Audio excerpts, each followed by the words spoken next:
이 시간도 성삼위 하나님께만 영광과 존귀와 감사와 찬양을 올려드립니다.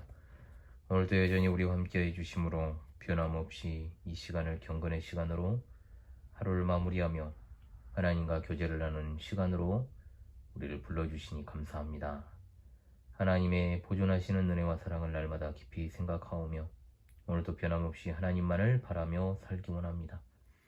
복잡단안한 험악한 세상에서 시대와 환경과 시대적 조류를 탓하며 세월을 허송하지 않게 하시고 늘 하나님 앞에서 죄를 멀리하고 의와 거룩을 이루는 삶을 살기 원합니다.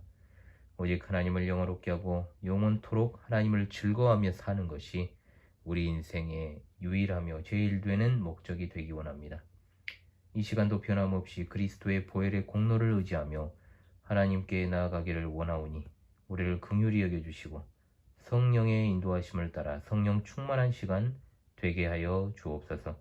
이 시간도 여러 상황과 환경에 놓여있는 하늘 가족들의 삶을 기억해 주시고 보살펴 주시고 인도하시기를 원하오며 이 경건의 시간에 시종을 주관하여 주옵소서.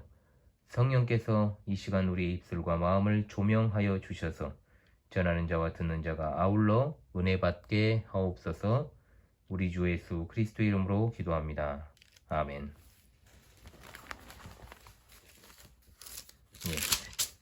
새 찬송가 321장, 통일 찬송가 351장입니다.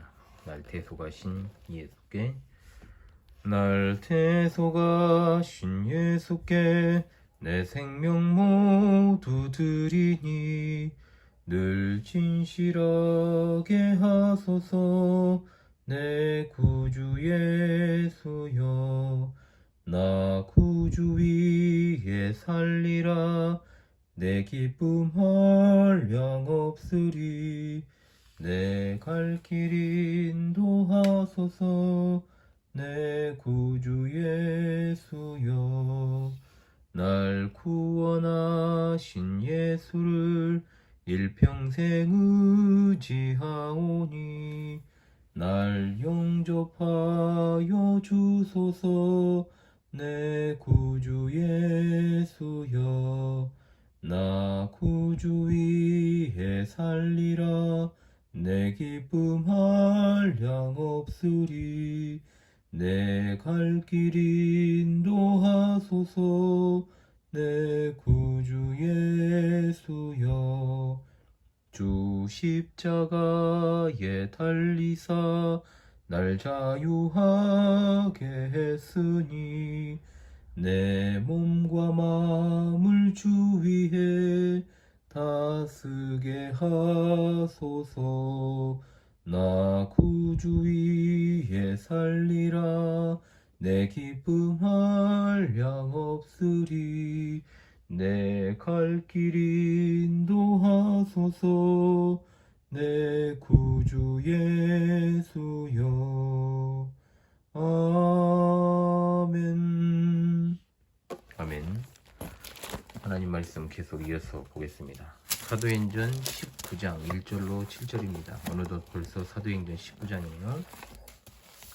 사도행전 19장 1절로 7절의 말씀을 제가 낭독하도록 하겠습니다. 아볼로가 고린도에 있을 때 바울이 윗지방으로 다녀 에베소에 와서 어떤 제자들을 만나 이르되, 너희가 믿을 때 성령을 받았느냐?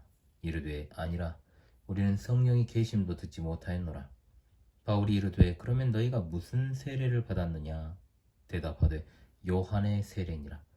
바울이 이르되 요한이 회개의 세례를 베풀며 백성에게 말하되 내 뒤에 오시는 이를 믿으라 하였으니 이는 곧 예수라 하거늘.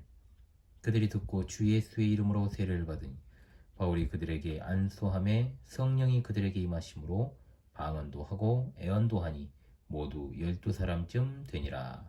아멘. 계속 이어서 보겠습니다. 19장은 아볼로를 소개하는 것으로 인해서 잠시 중단되었던 18장 23절에 이어 바울 사도의 3차 전도 여행에 대한 기록이 이어지는 그런 부분입니다. 아볼로가 고린도에 있을 때 바울 사도는 윗지방, 즉 갈라디아와 부르기아 땅을 지나 에베소에 왔습니다. 그는 전에 거기 있던 사람들에게 18장 21절에 하나님의 뜻이면 너희에게 돌아오리라 했습니다. 바울은 에베소에 가서 어떤 제자들을 만났다라고 말하고 있지요. 그 제자들을 만나 너희가 믿을 때 성령을 받았느냐라고 묻습니다. 그런데 그들이 대답하기를 아니라 우리는 성령이 계심도 듣지 못하였노라 했습니다. 자, 그렇다면 성령이 계심도 듣지 못한 자들을 어떻게 제자라고 부를 수 있는가? 이런 문제에 봉착하게 되죠. 제자라는 말은 사도의 행전에서 쓰일 때 주로 예수님을 믿는 자들을 가리키기 때문입니다.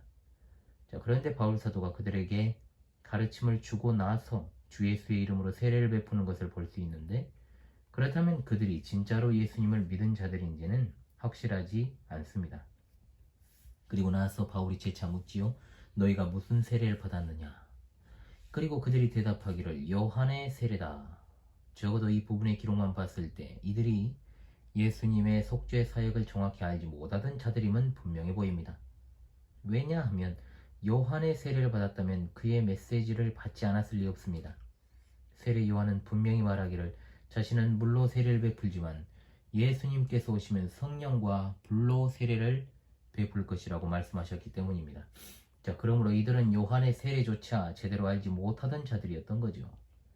그러므로 이들은 아볼로의 가르침 또는 다른 이들의 전도로 예수님을 알게 되었지만 온전한 의미에서 알지 못했던, 즉 형식적으로 요한에 의해 베풀어지던 물 세례만 받았던 형식적 교인들이었다라고 볼 수 있습니다.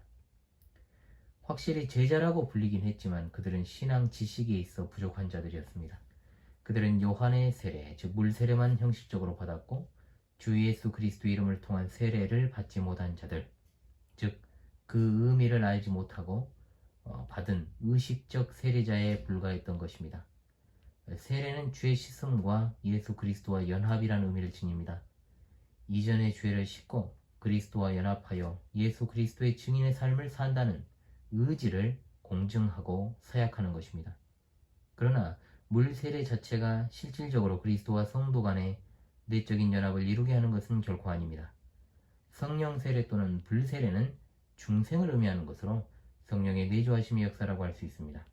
그러므로 물 세례는 예수 그리스도를 구주로 믿고 고백하는 자들에게 있어 믿음의 표시로서의 의미가 있습니다. 그러나 여기 나오는 제자라 불리는 사람들은 이런 신앙적 지식이나 고백이 없던 겁니다. 그래서 바울은 그들에게 요한의 세례의 진짜 의미를 가르칩니다. 4절에 바울이 이르되 요한이 회개의 세례를 베풀며 백성에게 말하되 내 뒤에 오시는 이를 믿으라 하였으니 이는 곧 예수라 하거늘. 그러자 그들이 듣고 주 예수의 이름으로 세례를 받았습니다.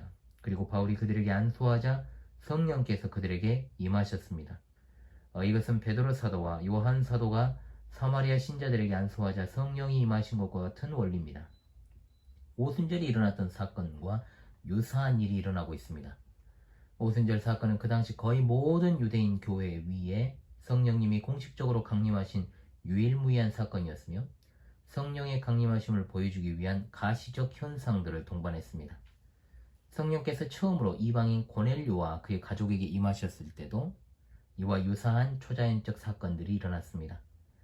바울 사도의 사역이 베드로 사도의 사역과 같은 주 예수께서 부여하신 사도적 권위에 의한 것임을 나타내기 위해서 방언과 예언의 역사가 동시에 일어났습니다. 그들의 수가 여기에 12사람쯤 되니라 했습니다.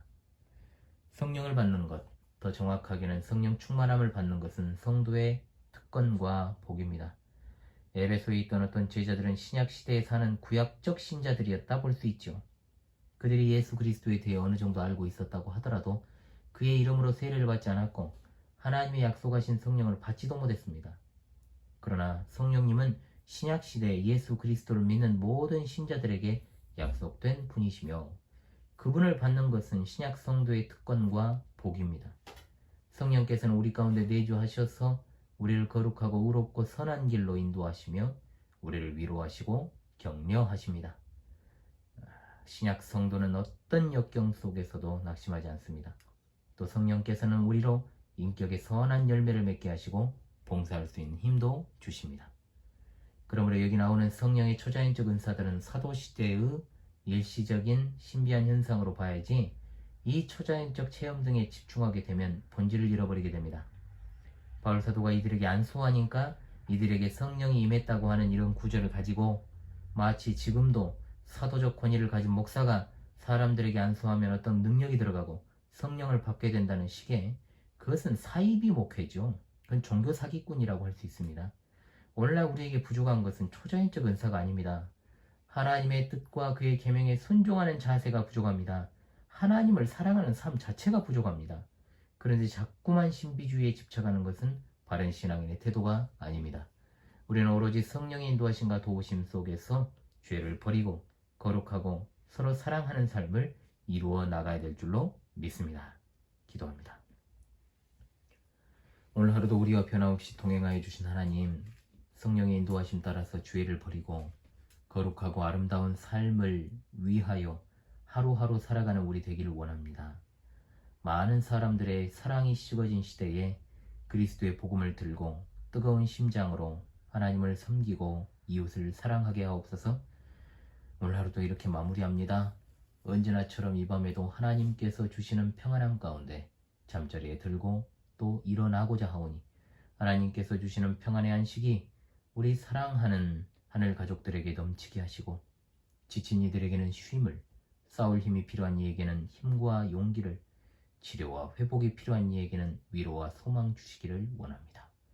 매일 경건의 시간에 변함없이 함께하는 하늘 가족들을 특별히 돌보아 주시고 피로를 채우시며 이 세상을 살아갈 때 필요한 것들을 그때그때 주님으로부터 공급받아서 주님이 아니시면 한시라도 살아갈 수 없는 그런 삶이라는 것을 매 순간 깨닫고 생각하게 하옵소서. 우리 주 예수 그리스도의 이름으로 기도하옵나이다. 아멘.